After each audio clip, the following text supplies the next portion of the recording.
Did you eventually finish your degree? Yo, Kesana. I need to drink for that one. What are the elements that you look for when you are telling a story? So that would be the first one. And then the second one becomes, how do we put those elements into 60 seconds? Do you know what I mean? Love that. You've just helped me with that. You've just given me a masterclass because I think the key to what you're saying and what I'm really falling in love with is the storytelling aspect of things. That it's not about the content, it's about the story behind the content. I think a lot of creators need that to understand that the fame that they think they have, it doesn't need to end here. Yeah. You need to build a community abroad. You'll Yeah. never see a creator going out there to build a community. It's always going out there to Dubai, to Bali, to all these places to take content and that. You don't build communities. You don't make friends beyond the borders. You see, how can we collaborate as creators? So that's the problem that these big creators, they don't understand that your level of fame.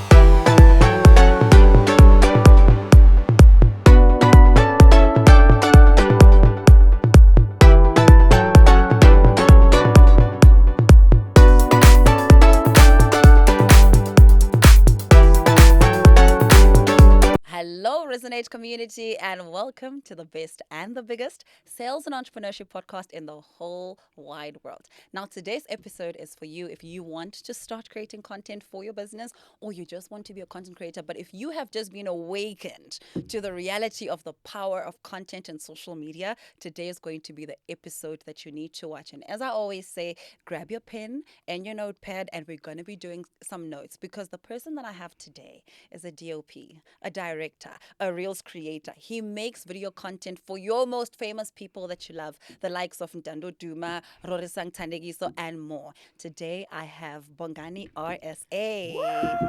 I've made it in life. That intro, that's on me. Did you like it? I love it. I'm glad I love you did. it. I'm glad you did. You're extraordinary, and we absolutely love your work. Welcome to the Resonate podcast. Thank you so much. Yeah.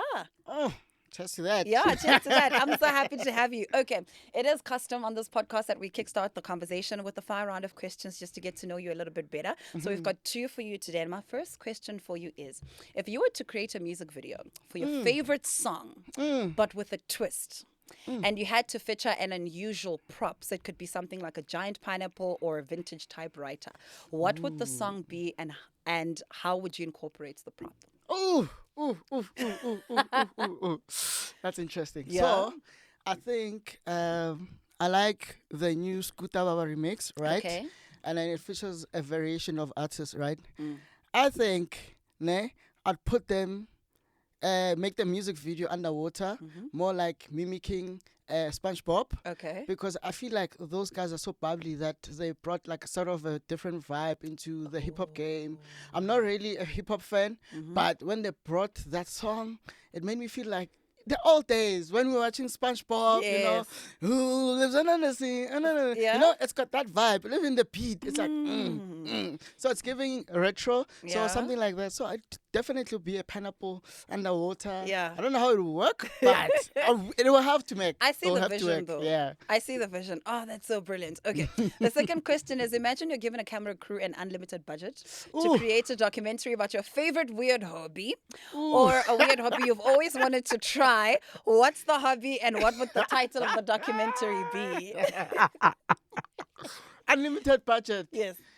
Yo, okay, so if it's unlimited budget, right, Yeah. it will have to be an anime, right? Okay. So we're going to an anime route, and then it has to be, yo, I'm not sure if it's a hobby, but guys, flying drones is a hobby, guys. What? Flying drones. So like I know there's work drones, and then there is like drones that I used to play around with. Okay. And I think that's a weird hobby because I literally have to drive around like in weird spaces and just fly through that. So I think it would be quite nice to see a talking drone. Like on how the cartoons do Oh, it, like when something yes, is I see talking, that. like a cat that's talking. Yes. So this time around it will be a world of drones. So you know how drones are like, yeah, no, let me go and check out Soweto, and Yeah. then the drone flies, and then the classic version Oh, I of love that. anime, but with drones. Yeah. And they would potentially tell us what they're seeing from their Exactly, perspective and their exactly. point of You know, view. when you Oh, see yes. one thing about Soweto or any township is that Yeah. there's always something interesting happening. Yes. There's always that Mama Zala there doing something Yeah. funny or shouting at the kid, and you're like, yo, go up. Yo, let me see. Umaki, what's going on? Yes. Yeah, one. So it definitely be something like that. Or umntana ushiwe transport. Yes. Why would she get transport? Why? And you're Yes. like, that's a Yeah. perfect viewpoint. So Ah, yeah. that is so cool. That is Mm. really cool. There is a movie I once watched. I think it's quite similar to what you're saying. It's like the one where there's these. It's the birds that used to drop babies. Yes. What is it? It's an I animation forgot. as well. Yes. I Yeah. forgot what's the name of that movie. It's also a series, but they made a movie out of it. Yeah, it was Ah. like a daily series thing. Yes. I forgot. I remember what you're Yes, talking yeah, about. but that would be so cool to kind of get their perspective around that. Okay, cool, interesting. That's good to know and very creative. I enjoyed that. Thank you very much. pleasure. I did. Okay, so I want to get a little bit into a bit of your background. I mean, I've known you for a couple of years. You were part of the YouTube alumni together with me. Boop, boop, Proudly. boop, boop. Ah! And we were part of the award-winning creators at the Yes. time. Oh. Look at us! Look at us! Listen, we're on YouTube. Right? Technically, we're on YouTube. Exactly. Like We yeah, graduated on YouTube. right? Yeah. People don't believe us when we say that, but it's a thing. Literally We were graduated. wearing our jacket. We Yes. walked on stage. Yes. And then they put jackets on us. The whole thing. The whole thing. Yeah, and did we not have the CEO like send us a video? Yes, yes. Susan, I still remember. Yes. At the time, the CEO was Susan. Yes. Still remember. Yes. Her. Oh, okay, guys, we've made it. We're just trying to highlight that. Okay. So a bit of background. What got you interested into being a director, filmmaking, and just the world of content creation? Yeah, I think we have to take it back to the first ever movie that I made. Right, was a Sunday school camp. And we were literally going on a Sunday school camp, and I had an iPhone 6S, 6 something, but then it was not mine. And then someone asked me to take content, and I was like, you know what? In my mind, I have this imagination. Like I tried to imagine how people do things, and what happened is that I imagined how movies are made, and I was like, oh, I'm sure this type of angles that they shoot. I knew nothing. Literally, like there was no experience. There was no YouTube experience. Yeah. Nothing. Yeah. So I did that, and I put it up, edited on some power what editing software. And then the church was like, this is good. Can you put it on a CD? I went to research, how do you put stuff on a CD? I think that's where my love for storytelling began. Because it was not about the quality of that movie, but it was about the story that I told about the kids who went to camp. How much does that change the narrative of parents to say, yo, I should have let my kid go on this camp? So I saw the parents saying, next time, we're definitely putting that. So it made an impact that I told the story that next time, even the rate of people were paying for camp at church, it became higher because of that they wanted their kids to also enjoy what they were seeing on that movie. So from there, ever since it grew, and then Varsity went there, and then just when I thought I was lacking in my storytelling, I found Tax FM. Yeah, Tax FM ruined my life, but made my life.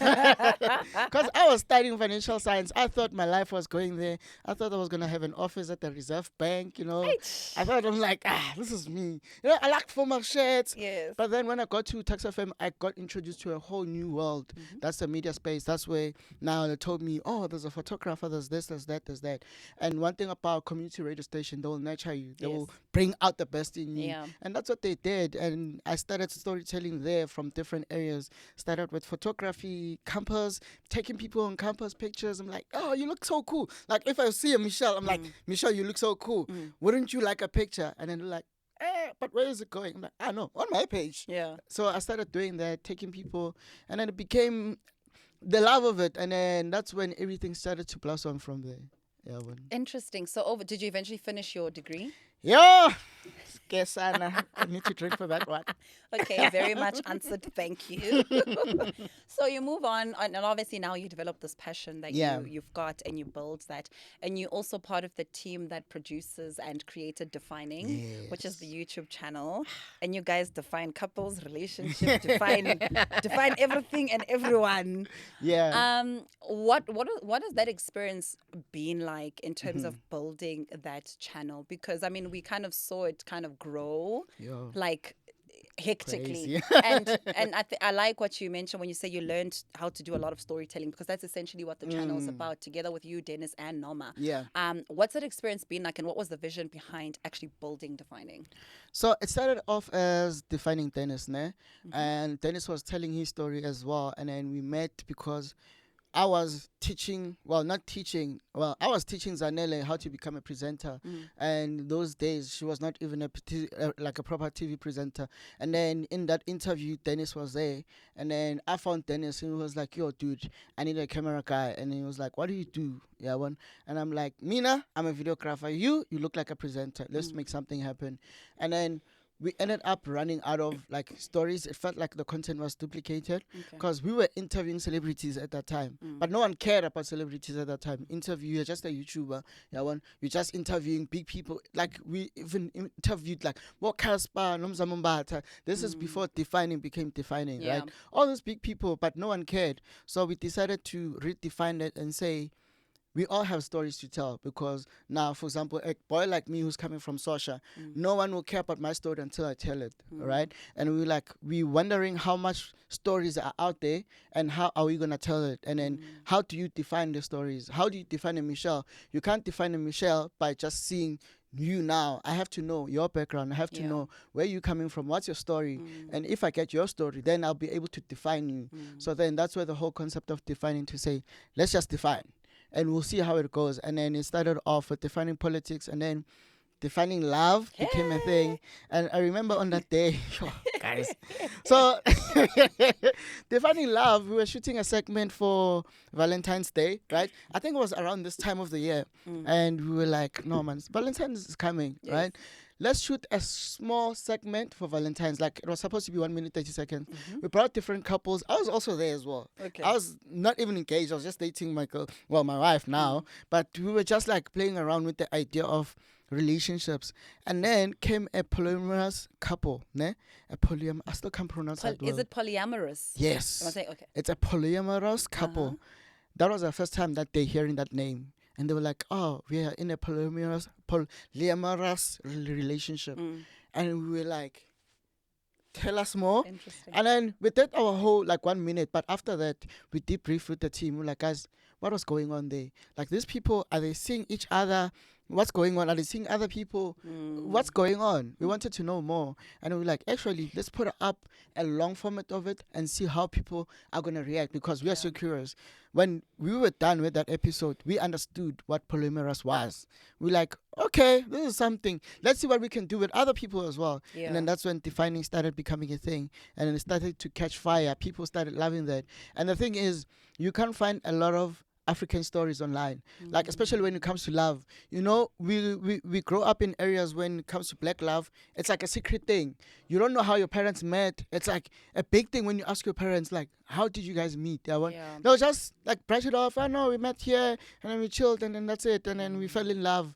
I'm like, we're smart than that. Come on. Give us more. Give us the details. What did you say? Did you say, I'll buy the moon and the stars? Give us Yeah. the juicy details. So there was no information online and we wanted to become a hub for those type of stories. And that's when we like, you know what? Defining friendship. Let's define politics. Let's define friendship. Let's define all these things because they matter. And if we're not going to tell our stories, some people are going to have misconception and Yeah. stereotypes about our African stories. We're like, let's become a hub for those stories. So when people are looking for black love, come to our channel. Let's become a hub for that. If you're Nice. looking for black friendships, how does that look like? Because the thing is, friendships in SA are different from the US. Yeah. Friendships in UK are different from the US. So now we wanted to have a say in that to say, don't stereotype us. You know how Americans stereotype Africans? We Yeah. want to be that change and say, we are actually people as well. We know what is love. We know how friendship is. So, yeah, that's where the hub became. Yeah, I like that so much. And I mean, we've seen a lot of people gush over the couples that would do the defining love and just share their love stories. So shout out to you guys for Thank you, thank platforming you. those stories, which is awesome. Now, part of storytelling, and I think as the world continues to grow, there's what Gary Vee likes calling the TikTokification of social media, where now short form content is king. Yeah. And we have seen you work with different artists Mm-hmm. in terms of being able to tell a story in 30 seconds or tell a Mm. story in Oh. 60 seconds. And the pressure is on because now we are telling our clients and business owners within Mm-hmm. our communities to say, you need to start investing in taking content. You need to start investing in Mm-hmm. being able to tell the story of your product or your service in a 60-second video. Yeah. So, my question to you is what are the elements that you look for when you are telling a story? So that would Mm. be the first one, and then the second one becomes, with those elements, how do we how do we put those elements into 60 seconds? Mm. Do you know what I I mean? love that. Mm. You know, sometimes, ne, I think even though I didn't finish school, but one thing that I learned in business, ne, is just make sure you've got a model and structure in place because you'll run out of ideas, right? And one thing I always put in place in my videos is the who, what, when, and why, how. So if I put that in place, you say, if I'm shooting a video, I need to understand who's the video for, and then why are we shooting the video, ne? When is this video gonna be published, and then how is it gonna be published, and then like all those elements. When you look into them, you look into that and put it into a story to say, if I'm answering that question, a person, when they look at it, that's a story. If I'm telling you a story, I shouldn't have questions after. Unless I'm leaving you with a clickbait, then you will want to have more of those. Then Yeah. that's something else. But in terms of the story elements of it, I always go with who, what, when, and why, how. And then if I tick all those right boxes, definitely I know that the brand is going to be happy. The client is definitely going to be happy. I'm Yeah. going to be happy that I shot that video. So I Yeah. always make sure that is in place all the time. Yeah. What I'm taking away from what you're saying, and maybe what's very highlighted for me is the why, which is the meaning behind that piece of content. Yeah. Is that because that meaning will communicate with somebody from an emotional perspective. And once they connect with that, they then want to see more. And when they see Exactly. more, essentially they'll start buying or they'll follow and they'll start Exactly. engaging, which is very powerful. Now, I mean, this year has been Grace Mondlana's year, from what we've been Yes. seeing on TikTok, in terms of her vlogging her life and her doing really, really well. And shout out to Grace if you're watching. Shout out, Grace. And it's been so awesome to see people respond to her success and talk about how they want to also now get into content, and they've seen that so many things can change within a year, right? My question for you is like, what strategies, or rather, how do we start? I won't say taking content like Grace, because I Yeah. don't think anybody will ever be able to replicate what she did, because that's just Gracie, right? Yeah. But how do we then film a content that is authentic to us, our brand, our business, and what we want to achieve? So I'll give you an example. I saw you did a content piece for Ntando Duma's Sbatles, Siyakhula. yeah, Yeah. Sbatles Siyakhula. And it was beautiful because it was very Ntando, but also at the same time very Sbatle. Exactly. You know, from all her content that we see on social media. But how do we do that for an average person who's feeling like, I need to create content and there's so much pressure because I see Grace doing all these amazing things, Yeah. and I see these people doing all of these amazing things. How do I now make it me? I love that. So the thing is, what makes a person unique is their background story, where they're from and where they're going. So that's something that I think a lot of people miss, is Yeah. that you forget to tell a story, or where is everything coming from. Like, for Yeah. example, now you might not know where KFC started from, but the moment you start to understand how did this person get knock on so many doors, only now later on his later life, that's when his recipe got approved, when he started his own thing. It's like the moment you tell that story, people fall in love with that, and that's where you're able to tell the story, to say what is the behind the story. As much as you'd like to see, I think that's what I do as well with my content. Showing the final product doesn't help. You need to understand, how did I get to make this cup to be where it is, right? The measures, like what are the difficult things that you encountered, right? And then the moment you start understanding that your story matters, to see the final product, we can celebrate with you, to say, yo, Michelle, I've seen you start from the beginning. I saw when you lost your account. To see where you are right now, I'm like, I'll celebrate Michelle anytime, because she rose up again. Do you understand? So it's those things that when you understand the story, you will be able to gain the actual story to, like, you'll be able to tell the story to people so that they can relate to it. I think that's what relatability means to people. Yeah. Don't necessarily copy Grace Mundlana. Grace Mundlana, that's her story. Yeah. Like, I've seen Grace, like, rise from the beginning. When we met, I was like, Joe, you going far? Yeah. And she was like, nah, fam, this thing is not for me. I'm like, Joe, you going far? Like, Yeah. what you have right now, I Yeah. don't think you understand. And at that time, she was excelling on the edits. Like, she was even doing master classes and all those things. So now, Grace, you could understand where she's coming from. That's why Yeah. people are able to celebrate with Grace. That's why people feel like they are relating to Grace. They think it's the actual content, but it's the story. You know where she's coming from. Like, for example, with Whitney, everyone understands I Whitney love used her to very work at much. McDonald's. Yes. To where she is right now, you're able to celebrate that. Yeah. That is what relatability means to me, right? That's how I would define it. That tell your story so that we can relate to you. Yeah. I don't have to walk through the same paths, but I understand that challenges are there in life. Yeah. And the fact that you're able to overcome that, it gives me a little bit of motivation to say, I understand. Yeah. Yeah, when there's so many African brands in South Africa that if they don't tell their story, we don't relate. Like, Yeah. for example, look at Batu. Mhm. Batu, the moment you start looking at their website, the story, people fall in love with that, with the idea of the story, right? It's not even now gonna go to the actual product. It's about supporting this person because they started from here to Yeah. where they are right Yeah. now. So that's where I capture my element of story to say, how am I gonna tell a story in 60 seconds? I will tell your background story. I'll try to make sure that your story is told in the best way in that 60 seconds. Yes. Ooh, Yeah. you've just helped me with that. You've just given me a masterclass because I think the key to what you're saying and what I'm really falling in love with is the storytelling aspect of things. That it's not about the content, it's about the story behind the content. Exactly. So essentially, when we look at like YouTube allows you to do, let's say you can do 15, 30, 60 minutes of your content. Short form content is now giving you the ability to put it into small bite sizes, but Exactly. continuously be telling that story. That is so powerful. And now when I think about it, I'm thinking to myself, I think the big part of Grace's formula was that we saw her from like The the start beginning. until Exactly. the end. So like Exactly. her moving out, Uh-huh. her now buying a car, getting her learners, getting her license. She told her story, and that's why we are celebrating it so much. It's so Exactly. powerful.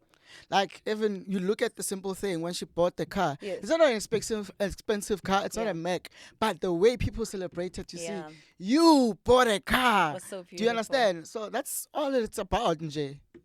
So yeah. That's so beautiful. That is like, yeah, that just gave me an aha moment. And I think behind the scenes content is becoming such a big thing now. Where I think back in the day, and could have been Instagram that fostered this culture of Yeah. like show perfection, show Exactly. the end result. And now it's like, Exactly. no, you can actually show us the dirty work, like what happens behind the scenes. If you make candles, what is the process? Of making Of candles. making, on packaging, and receiving orders. If you create content out of that, people will have a different appreciation of what you're going through. I also saw DJ Zintle actually doing this very well with her reality show Yeah. in leading into Z Fest. where- Exactly. You knew. Yes. You knew. Perfect model. Yeah, perfect, because part of the reality show was basically her showing us the behind the scenes of putting this big event together.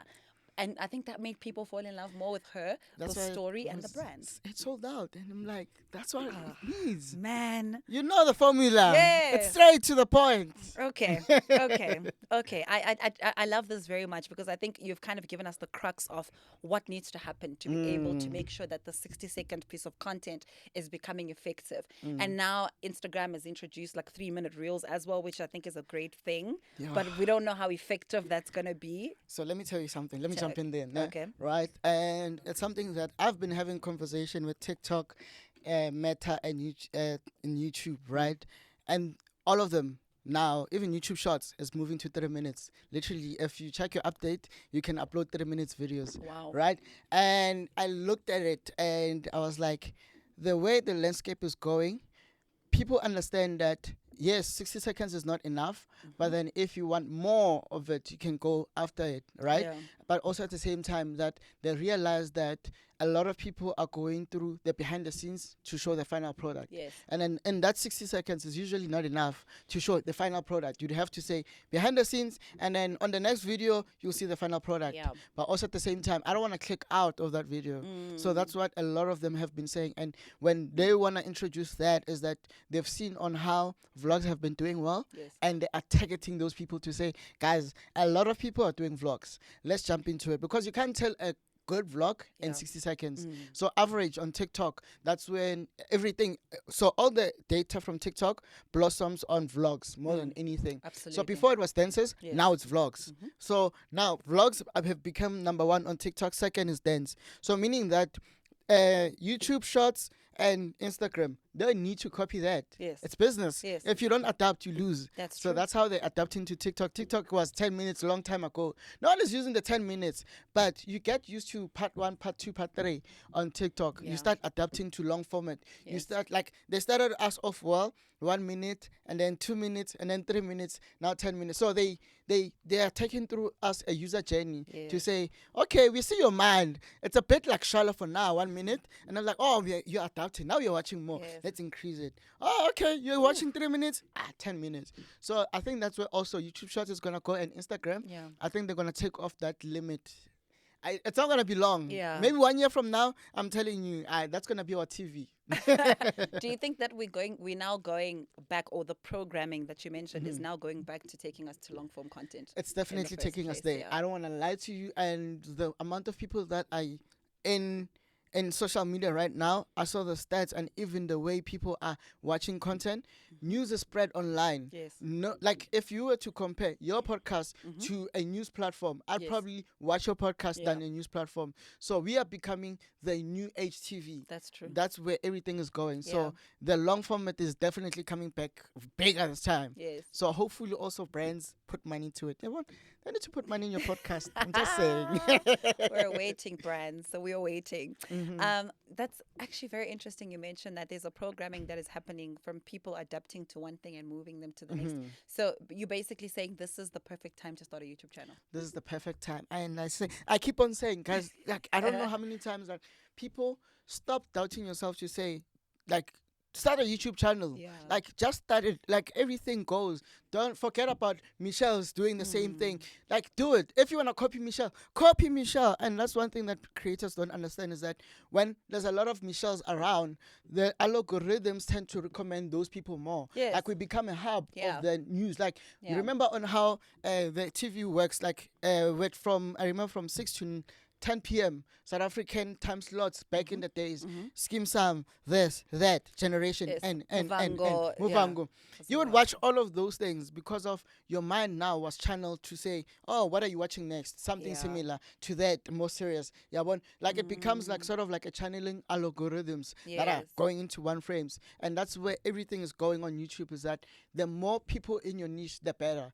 Like, for example, I know my content, right? I do have my own YouTube channel, and it's slow to grow because I started doing tech, right? And because there's not a lot of tech creators in SA, Yeah. it's not going to do well. At the moment. At the moment, until other people start jumping into it. The moment they start jumping, someone needs to flourish. Someone needs to be a Grace Mundlana so that we can all now start jumping into it. So the same thing with podcast on how it came about. Like, it was there all this time, but someone started cherishing that, and then now everyone is following with podcast. It's becoming our daily, like, consumption now. Yeah. We know you need a podcast per day. At least watch one podcast, and it's becoming a trend. So the same with YouTube is that you will need to jump in now so that it's easier when everyone is in it. When there's a pool Yeah. of people, it becomes a TV. Yeah. It become a channel. People, you know how TikTok is? You start scrolling and Yes. it becomes addictive. Yes. That's what YouTube needs to be in terms of content. So if there's a more Michelle people, I'm going to watch Michelle. I'm like, who's next? Okay,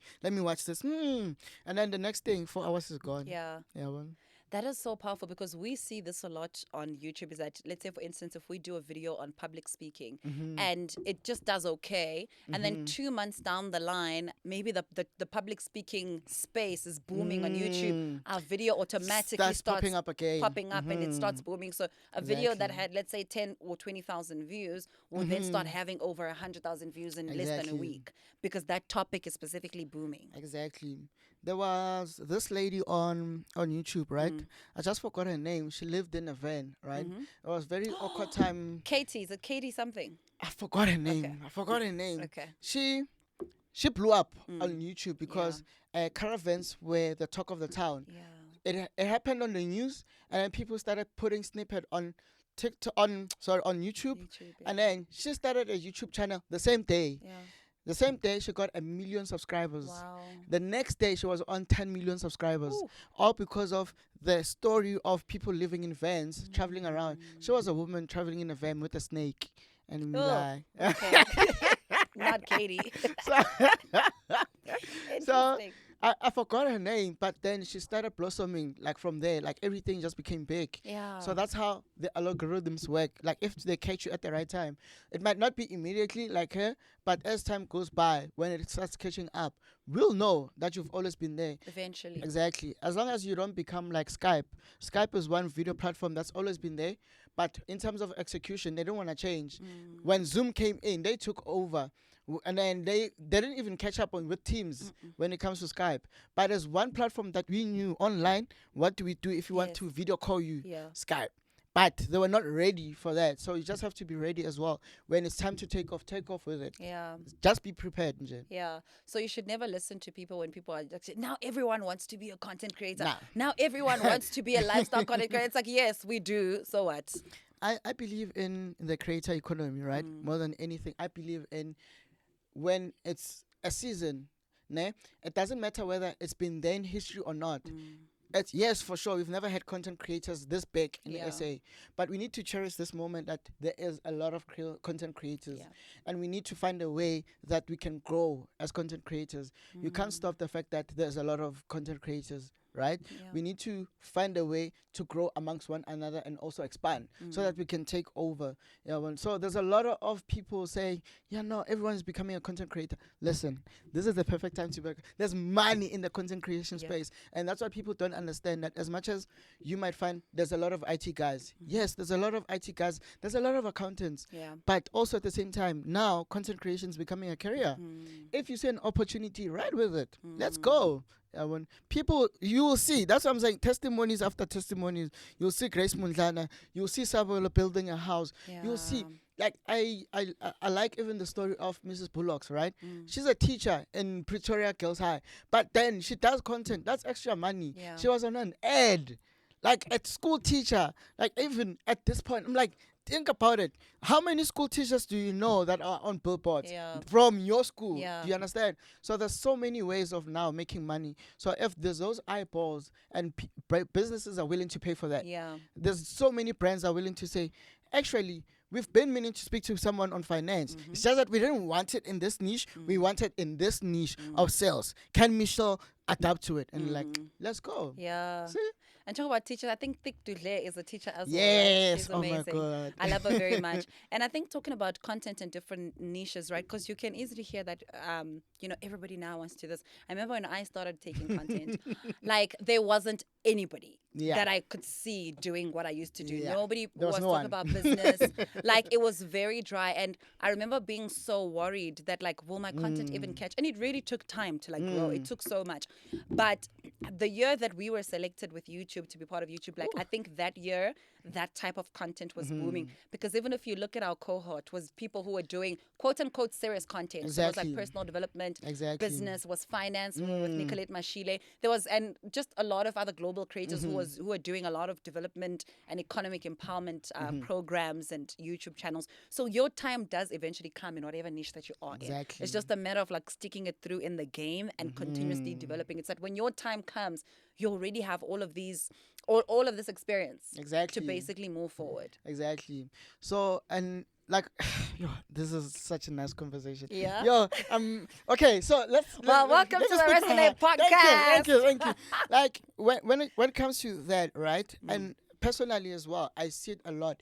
I'm one person who's been shooting a lot of reels Yeah. and managing a lot of YouTube channels. But then now, I was like, wait.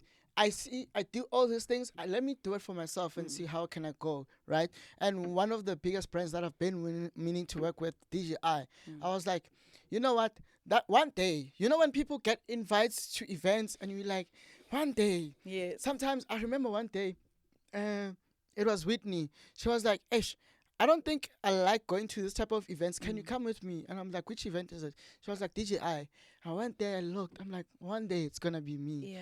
And then I think last year when DJI was like, yo, bro, we see your content. Look at that. We see your content. And then I was like, okay, what are we doing? What are we doing? They kept quiet for a while, and then I started creating. I'm like, I'm not gonna stop because now these guys, yes, they see my content, but they're not doing anything. After a couple of weeks, Nyana, they were like, DJI Global wants to see you. And I Wow. was like, hectic.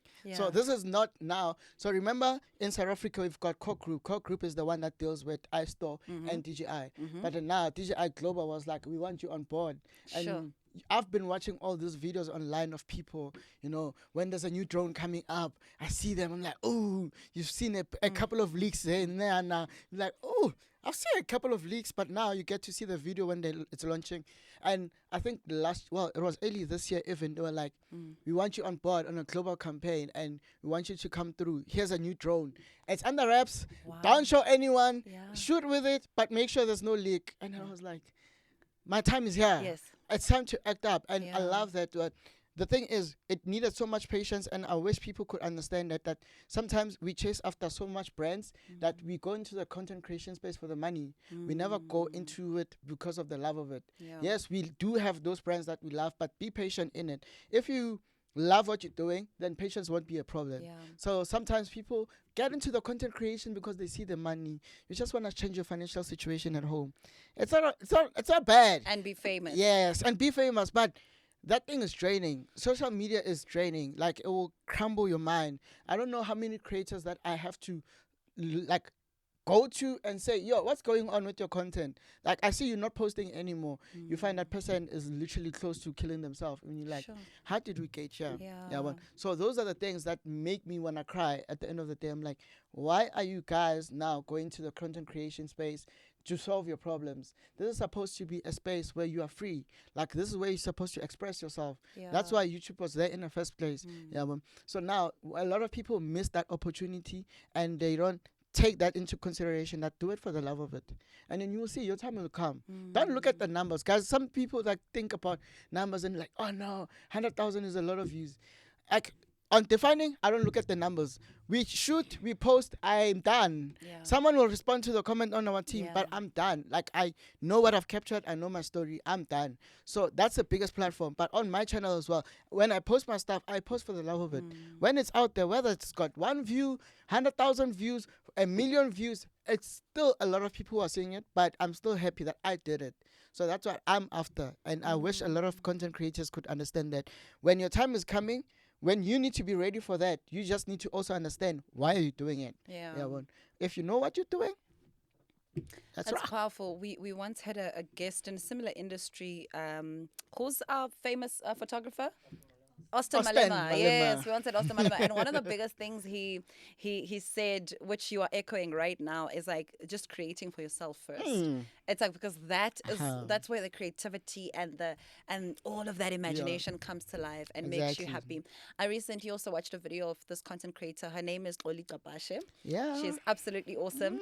And she was saying something similar recently on her videos, that she's just going through a phase of creating for herself. And I think that's what a lot of people need to remember, that yes, people are consuming, but it all has to start with you. If you create and you don't create for yourself, we will see the inauthenticity. Exactly. We will see that it's not coming across organic and it's Exactly. not coming across as you. So just bring you to the table. Exactly. That's all it's needed, Nje. Bring it to the table. Swin a lock. Yo. And you know, when you talk about numbers, it's so interesting, because some people that are very close to me and some of my friends who are quite big on social media would even attest to this.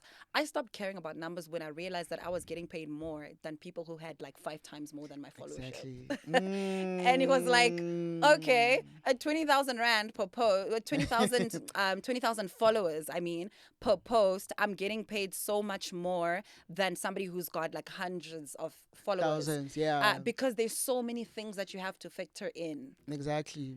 And I think also it's a niche that you are in, right? Yeah. And I've seen that a lot of people, when they go into the content creation space, Yeah. they all rush to lifestyle because it looks like it's the easiest thing to do, Yeah. but then they forget that there's an educational element into this thing. That's true. And if your content is very educational, it doesn't expire. And that's what people forget, that Yeah. if it doesn't expire, I can go back to your podcast 2 years Yeah. ago Yeah. and look at it and still learn something out of Yeah. it. And people miss that element of it, to say your content needs to be also like relevant 10 years from now. Mm-hmm. When you look at it, you don't feel ashamed like, yo, did I say that or did I do that? Yeah. You need to look at it and like, wow, I actually gave good advice. I should have listened to that advice myself. Yeah, well, Yes. it should be like that. And I wish people could understand that, go into that direction, and also understand that content is something that lives forever. Yes, you might delete it on your channel, and it's something I think I also saw on you when you were saying, I think you were speaking about the video or the challenge on we listen and we don't judge, Yes. and you were like, that content will remain forever. Forever. Your employers will find that Yeah. thing. We've watched it, whether you did Exactly. it or not. We've It's watched there. it. We've formed an opinion, and we're done. Exactly. And if you look at that, it's something that will haunt you forever. Yeah. And if you are doing content, you have to think about it in a broad way. And I feel like people are so scared of jumping into different niches. Yeah. I always say, guys, I could do so much on content. If I could multiply myself, like, listen, if I love watching TV, literally, I would do reviews of Skim Sam and all those things. Yes. There's someone who's interested in that. That's very Like, true. there's so many things. I Yeah. could do literally focus on reviewing mics. Yeah. I could focus on reviewing tables. Which one is the best table in SA? Like, there's so many things that you could do, and Yeah. people don't understand that there is so much business to be had on social media. Yeah. It's just that the problem is now people are scared and they want to follow on something that's existing, Yeah. and of which I do understand, because it's a lot of people who are coming from 9 to 5, and of which is the same problem I have with brands that they don't want to jump on something new. They want to jump on something that's existing. Of If we course. see Michelle not like picking up something, we want to wait until she blows up. Of course. We don't want to ride with her Yeah. all the way. Yeah. And I respect brands like Netflix. Netflix started jumping with us from 10,000 subscribers. Nice. We've been with Netflix ever since. Wow. Like, I can tell you for free, if we were to say who is your biggest back, Netflix, from beginning all the Yeah. way, even till now. Nice. Netflix is still our best friends because of that. They believe in nurturing a person. They believe in growing with a person, to understand that we know what your content is about. Let's Yeah. grow in it. Yeah, well. Yeah. So budgets grow every single year. There's something new. And also at the same time, like, we get to tell stories that we know that, okay, this story will live forever. But also at the same time, it protects the brand. It grows with the brand. It's Yeah. not something that's now. It's something that will last forever. And when Yeah. you look back and like, wow, this is such a great story. Yes. So I think that's what most of the people are missing in this content creation. And I wish they could understand. It's not about the numbers, it's about the content. It will Yeah. catch up. The numbers will come. I know, it's so good. You know what the thing is, name? Yo, I wish my wife doesn't see this. I see my wife every time. She blows up. Like, Yeah. it's like, baby, my video's on 1 million views. Yeah. And then she's so excited. I'm like, Yeah. good for you. Yeah. If there were 1 million people here waiting for you to cook, what would happen? You would panic big time. Yeah, well, so it's one of those things that, yes, numbers will follow, but also at the same time, just be authentic in it. Enjoy the process of it. The moment you start enjoying content creation, guys, it will show up, and that's what will love you. If you would see, sorry, you made an example earlier about Dick Dudley, Yes. there's Dick Dudley and then there's Sanchez. Sanchez. Yo, I can't pronounce his name. Yes. Right? That combo found each Is other it online. Seishen? Seishen. Oh, okay. Yes. I can't. Sorry. Seishen. So I've watched them grow together, ne? And one thing for sure, and I wish a brand would jump in to say, how do you make these people meet? Yeah. This person is in all the way in Korea. How do you make this South African meet up? Yeah. Do you understand? If a brand does it, literally your marketing, your brand awareness, your favoritism, Jay, will be somewhere. I Yeah. think they're afraid of jumping into that because there's not a lot of people who are telling authentic stories. There's not a lot of those happening. They think, oh, because it's happening with Dick Dudley, other people are afraid on doing it. If she's doing it, do it with someone else. Do it with Yeah. someone from Brazil. Do it with someone. I think I remember even there was some guy who made, I think, an interaction with this American girl. This American girl was speaking isiZulu. They were in a live Yes. and then talking, and then this guy was like, oh, I'm from South Africa. And she's like, where in South Africa? And then the guy was like, I know, I'm from KZN. I was like, oh, unjani puti. That guy was blown. That guy was blown. Nice. I felt like, you know, when people are in love, it's like, wow. Yes. You could see the chemistry there. And brands never jump into those things because they're afraid. But then if they understand that this is normal, like it's normal to have interactions beyond South Africa. It's normal to jump on a campaign where someone is doing it. And like until someone does it, brands won't jump in. Yes. That's how people are as well in general. They won't jump into content that they believe should be there. Yeah. They want to see someone else doing it before they jump in. And I feel like people should just change that narrative and start jumping into content that you believe in. Yeah. If you believe, I believe in tech and I believe I will get there. I'm not Yes. in a rush for the numbers. I'm not in a rush for what's going on. Mm. Already, I can see with brand wise. Like literally, I started it like in 4 months. The brands that were coming through, I was like, I never knew there was so much money in tech. Yeah. And I was like, there was brands that are promising travel. Let's travel here. Let's travel there. But I was like, there is no one in the space. People keep on saying there's some people there and there, but there's no one. So the moment people start jumping into those spaces, start like infiltrating on spaces like that, we're gone. Yeah, man. Sure, that's so powerful. And actually, as you were speaking, I was actually thinking about, and I posted something about this on both my TikTok and Instagram. I was actually talking about staying power. That there's a lot of creators emerging right now, Exactly. and the OGs, which is the people who've been creating for long, Yeah. can easily start feeling like Yeah. like there's now a lot of us, and it's like no, what will separate the men from the boys? Ah, Will be staying exactly. power. Will be 6 months down the line. Who's going to be consistent? Who's going to Exactly. create the content? And I think to all the new emerging people who are creating content, you must have staying power if you're going to do it right. And I Exactly. think, I mean, I've had my years of like, oh, I'm going to start, and 3 months in, you just fade off. And then the next year you do the same thing, and the next year you do the same thing, and then you wonder why you're not growing. But it's like, no, you're not, because there is lack of consistency with what you're doing Exactly. to drive a community that trusts you enough to stay for a long time. People don't, I don't know, maybe they also, I think it's lack of knowledge, right? Yeah. And it's something that I always see with new creators, and it tends to overshadow them, that they think they're big creators, and it goes into their heads that I'm a big creator, I don't need a sense of community. And they don't understand that community goes a long way. It doesn't just end from you creating content. Yeah. It will go as far as when you need help, they will be there for you. And I so wish creators could understand that the power of building a community. Yes, as much as you might think that you've made it in life, Yeah. you're such a big creator, but that sense of community, like making sure that your community is okay, they understand where you are from. Yeah. And I can tell you for free, like with defining, we've done that so well that we don't post as often as we should, right? But whenever we post, they'll always come back and say, guys, we really appreciate the moment you post, right? It's a sense of community that we've built, and people don't realize that because of they wanna be famous, right? You get excited when someone goes to the street and say, hi Michelle, how are Yes. you? Yeah. And then they wanna take a picture, right? But then it also at the same time it goes that when a person approaches you, what level do they communicate with you? Yeah. If they want to say, I just want to take a picture, just know you don't have a community. If someone approaches and say, yo, Michelle, this podcast, you were speaking about brand awareness, how do I now apply that to my business? That is a community. Then that you know that you've made an impact, and that's what a lot of people need to build. Don't build a community where now people are friends. Build a community that you're making a change on, because now at the end of the day, you're giving out all these tips. If people are not coming back to say, yo, I need a tip on this and that, then it's not community, it's fans. Phew. But also at the same time, you're gonna dip down, and this is a problem that I've seen with a lot of creators. You go all the way, and then Jiggy Jiggy like, what happened to you? Yes. Like, you were there. What happened? Yeah. You see a lot of creators who are like that. Like a lot of creators, and I always say this to my team that, guys, let's realize the state where we're in so that it doesn't go to our heads. Right? Yes. I'm working on a YouTube channel now with Rorisan, the JTJT one. It's about to reach 100K, and I was like, how do we now make sure that these people don't feel like we see the numbers, we go back? And like, we had to sit down with the team to say, how do we go through the comments and start responding to those comments one by Nice. one? Yeah. Let's see how we can make those comments like make people feel relevant, make people feel like they're talking to somebody. Yeah. Don't make them feel like we're a superstar. These people are pouring their heart out. Michelle, imagine I'm telling you, yo, I've got this great business idea, but I don't know how to market it. How do I get sales, Michelle? You're like,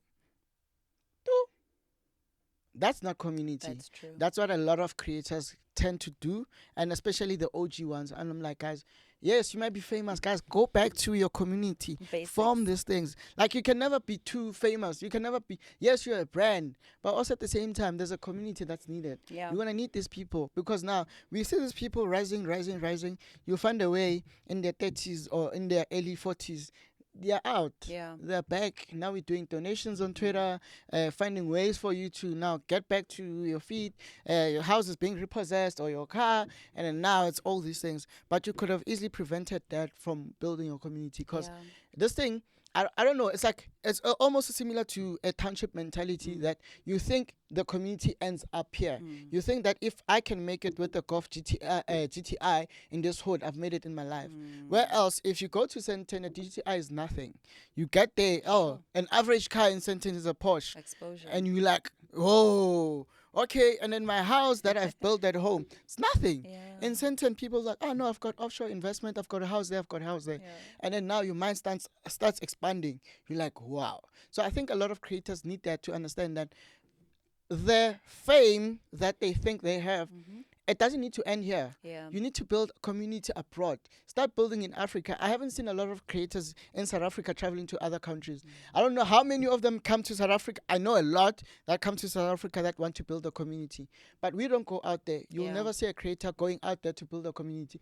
It's always going out there to Dubai, to Bali, to all these places to take content and that. You don't build communities. You don't make friends beyond the borders. You see, how can we collaborate as creators? So that's the problem that these big creators, they don't understand that your level of fame, it's nothing, and they think they've made it. Like, how do you now expand yourself from being here? I can tell you for free, a lot of YouTube channels in South Africa, they get stuck in 300,000 subscribers because that's our cap on YouTube. Wow. There's no, if you go up there, like, you find a few people I will tell you, like, the people who've made it, what make G? Sure, over 1 million. Ghost is almost close to 1 million. Lasizwe. But how many years has Lasizwe done it? How many years has make G been in it? Yeah, one. And he's still going. Yeah, one. So you get a lot of guys who think that that's it. That's chai.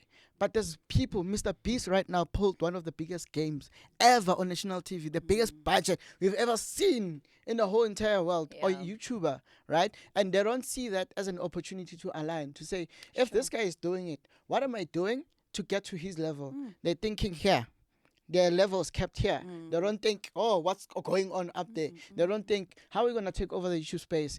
You will never see a YouTube in South Africa trying to pitch for a Netflix show. You'll never see someone who's got good content trying to pitch, even Showmax, right? And that's what these people don't understand, that you are not kept on just being an influencer or a creator. There's beyond. There's so many things that you could do, still remaining in your niche. And that's what I'm saying. Look at the international market. Mr. Beast is doing it so well. There's so many guys who are literally killing it. Yeah. I so wish we could do that as South Africans.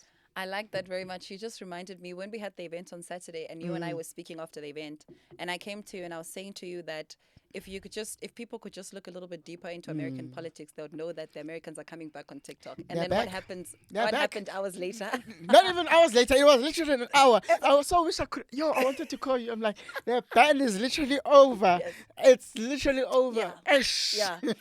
And you realize that the mentality there is centered around the thought process that if other people are removed, then there will be space for us. And we don't realize that there already is space for us. Exactly. Anyway, one of the Exactly. biggest things I actually wanted to say during that event, and that I tell a lot of creators that I work with, is that you are not the product.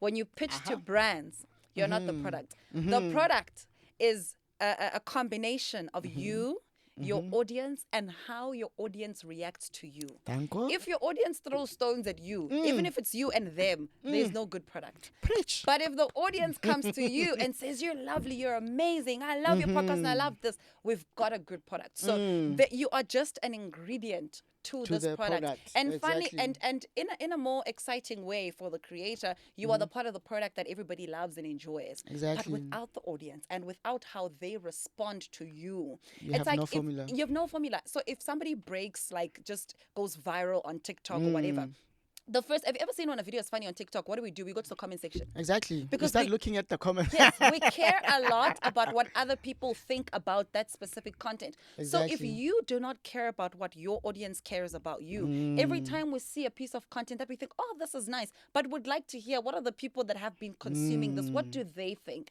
And if we go and they're just like, oh my God, this is this.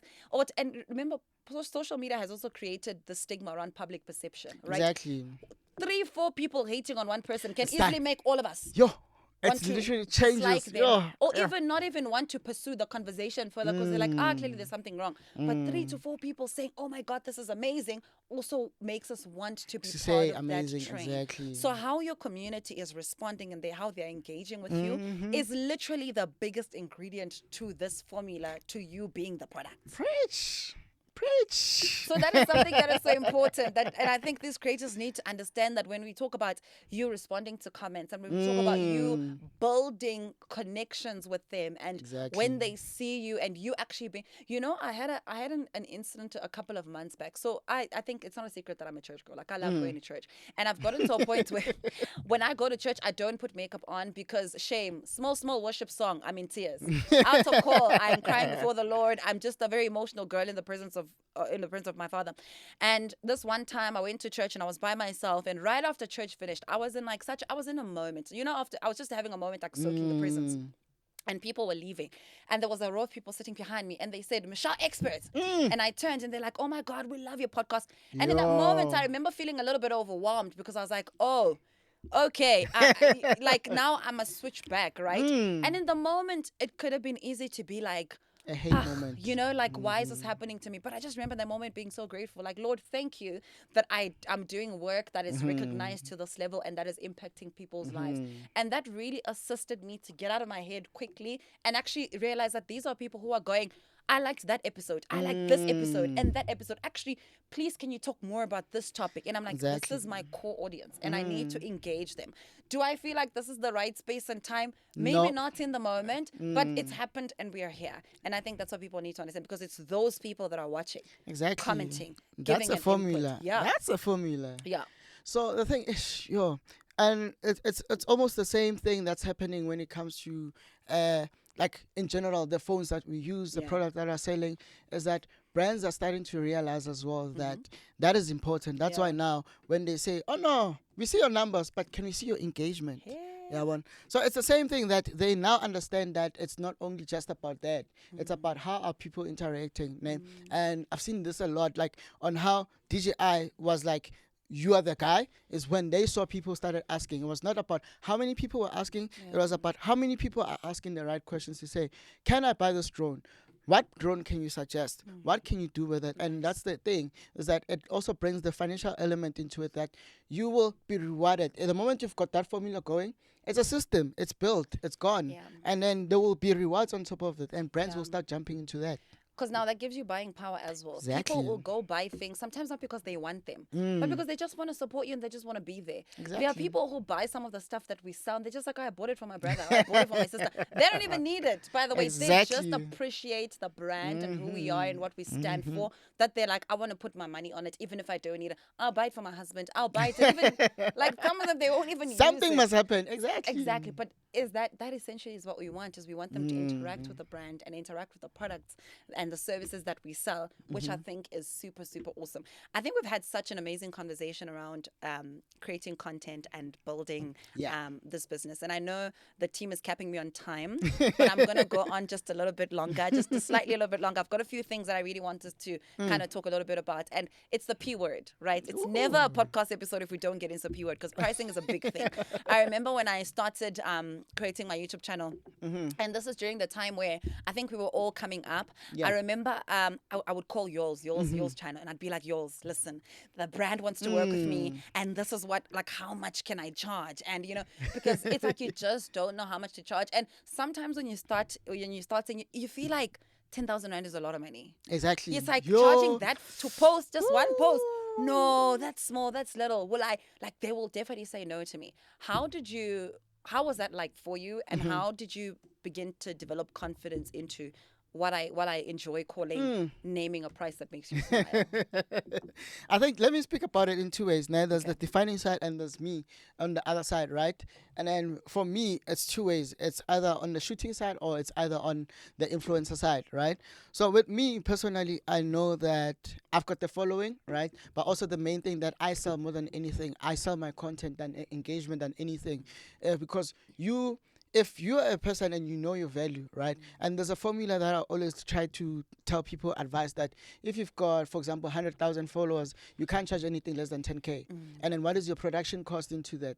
There is no way that you can tell me that hiring a videographer and a photo shoot and all those things that takes you to be a brand, Yeah. you know, it's gonna cost you less than anything 5,000 rand. Yeah. So you must be able to account for those things, that you're a business at the end of the day, and Yes. that's what you need to realize, that calculate your cost before your profit. Make sure that you're not gonna compromise. You can't say all the stuff that you have and then now you wanna compromise and say I'm charging 1,000 rand. I've seen people like big people when I'm saying, yo, I'm working with this agency. I'm not a middleman, but I wanna help you get a campaign. And I'm like, send your rate card. The first person that I remember, I don't want to name his name. I don't want to name his name, ne? But I was like, dude, do you understand how big you are? And you're telling me that you're charging me 1,000 rand for a reel. And then I'm like, okay, for your YouTube, it's like 500 rand for a shout out. I'm like, yo. I was like, I'm like, let's sit down and talk Yeah. about it. So people need to realize that you're a business, né? And then start putting your expenses into place, that you've gained, you've worked. If you've got 50,000 followers, you know nothing less than 5,000 is your base. Before you add your traveling costs, before you add your shooting costs, before you even add your profit on top of that. Yeah. So people need to realize that. That's what I did with myself, that I need to calculate my base all the time. Know what's my no-go area. Yeah. As much as I might try and say, yeah, no. You know how brands are. They try to negotiate with you. Let's downplay to Yes. that. Let's do this. Yeah. I'm like, nah. How much does it take for me to shoot? And how long does it take? How do I quantify that time? So there is that thing that I always put into place, that what is my base? What is my expenses? Yeah. And on top of that, add my profit. And then if a brand wants to negotiate, I'm negotiating based on my profit. Yeah. But I'm not going to go lower than my break-even point. I'm always going to make sure that I'm above that. Always make sure that there is at least, I always tell my wife that at least out of your money, you mustn't make less than 30%. That of your cost, 30% must be your profit. Yeah. So meaning already you've got the 10% of your following, you've got your expenses, you've got that 30% of your Yeah. total cost. That makes it the total price. You say that can't be anything less than that. Yeah. Because you've worked, and if a brand doesn't want to speak to you, don't even try and negotiate lower than that. You have your break-even margins. Have the profit to say, okay, out of that, I'm charging, let's say, 100% profit. Yeah. Then negotiate into that to say, okay, I'm cutting my profit to 50. Yeah. Sure. But don't go, have your base to say, this is my break-even point. I can't go below that. Yeah, one. Taking into consideration even that 30% profit. Yeah, one. So that's what I do. Even on defining the same way. There's three of us on defining, and makes it a bit difficult. That's true. And then also when brands come to us, they need to, they it's always like a conversation to say, we are not influencers. Yes. You're not gonna come and say one reel, one this. Just skilled We're gonna sit down. professionals. Yes, we're gonna sit down and say, we have this pitch. We're gonna do three episodes, and then with this money, let's spread it across like this. We'll tell you how much is our production cost. We'll tell you how much is it gonna get. How much are we gonna pay the panelists that are coming Yeah. if we're doing a paid campaign, and we're gonna ask them to post. And for that posting, we're not gonna ask them to post for free. We're gonna ask them what are their rates. And then take those into consideration and say, brand, we know you are tight on budget, but this is our proposal. These are the numbers that you can get. This is how effective the campaign can be. Yeah. So on defining is quite different, but we always fight for our lives on defining. There's three of us. We have to, whenever a brand is coming through, we always like, are we ready? Yeah. Boxing gloves on. Okay, cool. We like your concept. It's always meeting after meeting, and Yeah. I remember even our like nice one that we did. You know on how Cadbury, I know it has this thing that they do every year, a campaign. I'm sure today you'll see a lot of them where they take you on hot air balloons and all that. Oh yes. Yes. Valentine's coming. Valentine's Day, Yeah. those type of things. They always do that. We were like, okay, we're not influencers. Can we do this? And then that's when we introduced a show called Matched. It took a lot of back and forths, but eventually it happened. Yeah, well. So I appreciate brands like that, but it's possible. So sometimes it might be tricky. Sometimes brands run away, and we're okay because we're not willing to go below that. Yeah. Because once you start going below, they'll know you as that person That's who's true. always going below. Yeah. And I Yeah. think just another big element to echo your words, it's also just realizing that people are not only paying for the act of getting it done, but they're also paying for the skill. So how much is your skill worth, you know? If Yes. you are a creator and you've been creating for 10 years, Exactly. you are going to be so different from a creator who's been creating for a year because Exactly. you've accumulated the skill over years. Exactly. So your price can't be the same because No. they are now paying for a better and a different skill. It's the same way you will not pay the same amount for an iPhone Pro Max 16 or whatever Exactly. than an 8, right? Because they've had, with the latest one, they've had enough time to develop To a lot of develop, things. exactly. So that's what you need to also look at in terms of your pricing. I mean, even the corporate industry does this. You see this with like even our debit orders where every month there's Exactly. always an increment. Not every month, every year there's always an increment. Increase nyana. Yeah, like a 5%, 10%. 10% with your rent or your bond. There's always like Exactly. small little increments that happen. And I think people need to start applying that in their businesses as well to realize that you are also in some form of transaction. Exactly. Which is very, very important. Bangani, I'm really enjoying this conversation. This is such an awesome conversation. Thank you so much. I'm Thank you really so enjoying much. it. I put out a poll on our Instagram to ask people if they would love to ask you any questions. Hey. We've been telling a lot of people that you were coming on the show, so they wanted to ask some questions. And I've got some questions here for you that some people asked that I would love for you to answer. And I'm going to mention them by name because this is our Resonate community hub, people.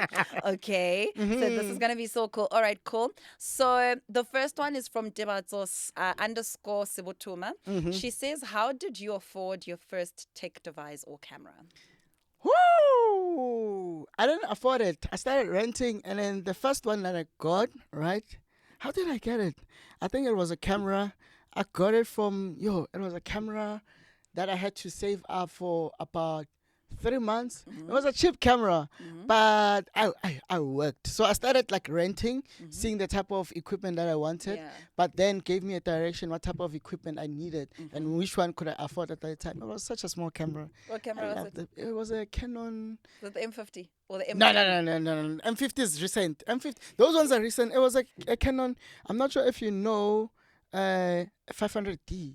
It's an old camera. Oh, like a DSLR. It's a DSLR. Oh It's my old. Like it was a good camera. It was good. Interesting. That's such a true testament to starting with what you have until you can afford what you Exactly. actually want. But just get it done. And I think we actually touched a little bit on this when we were talking about brands wanting ideas that already exist. It's like, start with your idea. Exactly. Just go with it. Go with it at the level that you are at. And as you grow, they will eventually catch up with you. I like that Exactly. so much. Another question was from Yoli underscore Sompuku. She says, what have you seen in the reels that you have directed that commonly bring sales? So essentially, what is the element within the reels that you direct that brings sales or more engagement? Ooh, that's an interesting one, ne?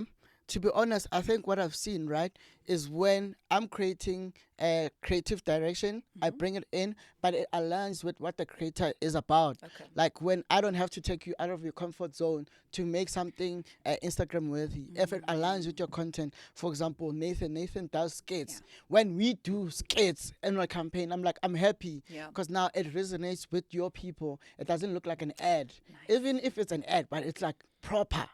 Yeah. Interesting. Then there's another question from our very own virtually Steph. Yay! She actually put a ticket on Instagram, and she says, should every knowledgeable person join the podcasting community? ... Cause it's a lot. Ooh, nah. I don't believe every knowledgeable person should join the podcast community, right? In the sense that it's like radio at the end of the day. This is our new age radio, Yeah. right? It's either you have the skills and passion for it or you don't. Even if you're knowledgeable, some people don't deserve the space because Yeah. it's like you have to realize that you're not in only in the education sector, but you're in the entertainment space. This is still entertainment. Yeah. You have to entertain us, and that's what a lot of people get wrong. There's so many podcasts that I've seen online. Great content, but because you don't understand how to be an entertainer, it gets lost in the way. Like this is as much as like we say it's good, you so good, but if you don't have the entertainment element in it, it's gone. And there is this lady, Vasetsana Kumalo, right? I think we were doing some stuff for SABC3, and it was presenter search, and everyone was asking her that how do I know I'm the right person for this platform? Mm. And her straight answer was that it's either you have it or you don't. Mm. So you need to understand that there's people that you see, she has it or she doesn't have. Mm. And I can't describe to you, if I describe to you, I'm going to be rude. Mm. But it's a straight up thing to say you have it or you don't. Mm. So even if you're knowledgeable about something, still. Interesting. I really like that answer. Are you sure? Yes, I Are do. you sure? I do. I do. Because clearly here at Resnet Podcast, we have it. Clearly. Definitely. That's why I'm here. Yeah, Or else clearly. I'm like, You'd be like, no, thank you. I'm good. yeah. Oh, Bongani, thank you so much for joining us for today's episode. I really, Thank really you. enjoyed Thank you. talking to Thank you. you. Just let me tell you, you guys are Mhm. doing well, and I've seen the growth from the beginning. Yeah. And when you guys decided to like sort of stick to the niche, Yeah. to this specific niche, Yeah. I was so happy for you guys. Yeah. Like your team, the way you've grown with your team. I think that's one thing that's amazing. A lot of people tend to miss that you don't understand that when you're starting off, you need a team. Mm. And sometimes I get a lot of people jumping to me like, "Well, let's start a podcast." I'm like, it's too late, Joe. Like I've got my own people. As much as Exactly. you've got a great idea, I'd advise you. Mm. But one thing for sure is that on defining, we started as a team. Yeah. We saw the growth together. We saw from the type of cameras we were using back then to where we are now, to having a full production team. So it's a growth that's needed, and people need to understand that, like what you guys are doing. Your production team from the get go, when you guys started and you started moving. I was worried about your views at the beginning. I'm like, what's gonna be happening to this podcast? Yeah. So I always I like to compare podcasts on how they're going. I like to compare how people are using their spaces, Yeah. like how creative can they get. And I remember, I think this was after YouTube Black when you Yeah. decided to go in fully, Yeah, yeah. and you were like, I'm in it, and I'm like, yo, Nkosi, Let's go. yo, I'm with her in prayer, and I saw that growth and where you are right now, and I Yeah. think it's amazing. That's what a lot of people need to realize, that build a team that can grow with you. If you're growing with your team, like it's amazing to see where you guys are. Like even not on your personal space as well, Yeah. on every person who's out there. Like Yeah. I've been checking them out on Instagram. Yeah. To say, oh, okay, that's one. When they shoot, okay, this is where they are. Okay, oh, they shoot this amount of episodes. Yeah, when they shoot this podcast and this podcast. So it's amazing to see that growth and where it's growing. And I feel like you guys are going far. So keep on. Just know, there's a lot of brands that are knocking. Yeah. When you are on a lot of people's what you call tongues. Yeah, from the week when they were even asking this week, even with I can't disclose as yet, but Yeah. it's those things when they were asking who's in this space and who's in that space. I was like, guys, you're literally on sleeping on these people, Yeah. and you were on the list. I'm like, this Yeah. is the type of people that you guys should be looking out for, Yeah. instead of trying to jump in on something that's trending for the sake of trending. So you guys are on the right path. Thank you. Thank you. One thing about you and Dennis, you guys always support me. Mad love. I You know, guys well done. always have my heart. Thank you so much. We are turning 1 in 2 weeks. Yeah. We're turning 1 in 2 weeks. So that's going to be. Hopefully by the time it's out, it's already celebration. I think it's gonna be by the time your episode is out. I think we're gonna be it's gonna be the following week, if not 2 weeks after that.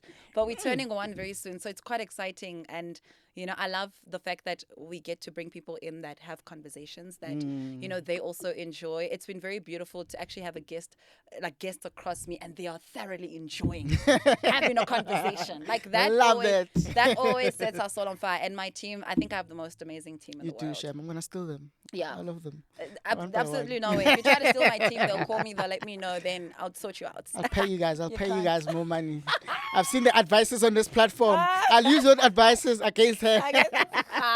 I never. Oh, Bongani, thank you so much for coming. Thank you so Resonate much. community. I hope you guys enjoyed this conversation as much as I did. It really just set my soul on fire. It was an absolute pleasure talking to Bongani, and I hope that you were writing notes and you took all of those nuggets, because creating content is not easy, but with the right strategies and tools and most of the things we spoke about on this table, you can definitely make a business out of it and make money. So thank you so much for joining us, and we'll see you guys on our next podcast episode. Goodbye. Bye.